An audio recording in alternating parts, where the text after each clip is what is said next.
I've had officer almost throw me off my bike, just coming back from biking down the Parkway, and saying that someone called and said they saw their neighbor's back door open and saw me riding down the sidewalk down the street, and thought maybe for some reason I had burglarized their neighbor's home.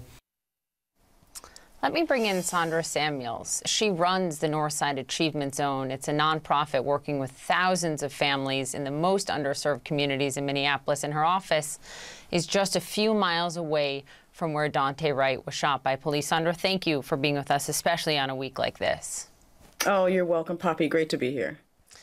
What is the power in hearing a mayor say that following the words of the lieutenant governor, who's a white woman, Peggy Flanagan, saying over the weekend, Minnesota is a place where it is not safe to be black? How important is it to hear it from them?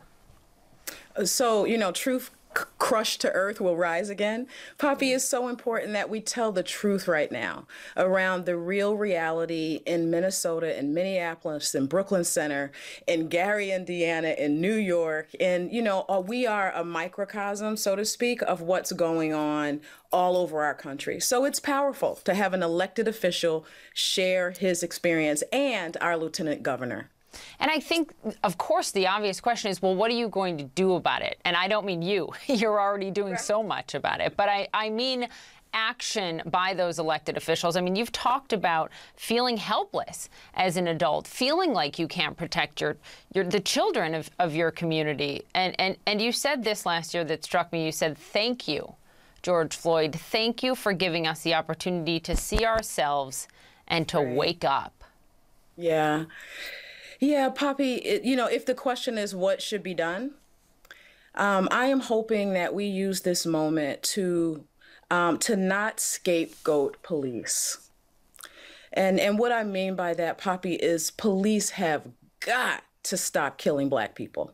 My husband and I were at a peaceful protest last night, and all you saw were, people from the indigenous community, white, black, just from all over saying the same thing. This has got to stop. The cycle of the murders, and then the protests, and then the letting the police officers go. The exoneration of the police, that has got to stop. So I'm saying that strongly. And at the same time, what I keep saying, Poppy, is that, our sensibilities are pricked because we saw the murder, because we keep seeing the murder. We see the results. And what we don't see, Poppy, is all of the racism that's underneath the waterline of this big iceberg. If the killing of George Floyd was the tip, there's a bunch underneath, and we've got to get to the system, and the system of racism. The work you do, for anyone who is not familiar with the Northside Achievement Zone, it's a remarkable thing that you've built close to where I, grew up and spent, all of my childhood. You help the most vulnerable. You help the most underserved kids. What are they saying to you today, Sondra? What are those black and brown children saying to you as they watch this play out in their city?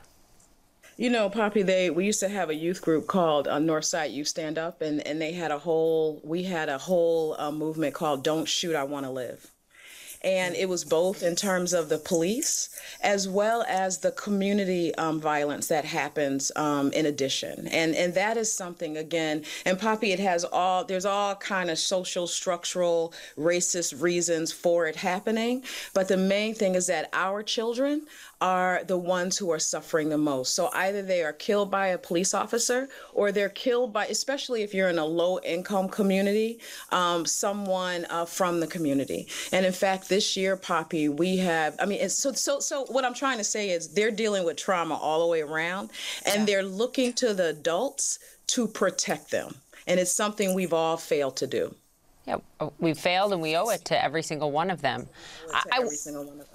I want to be very clear for our viewers about your view of police. We heard in the closing arguments yesterday from the prosecutor, this is not an anti-police prosecution. This is a pro-police prosecution. Interestingly, you are part of a group actually suing the Minneapolis Police Department because you want more police. in your community. Yeah. So what is your message to some really high-profile Democrats that are calling now to abolish the police?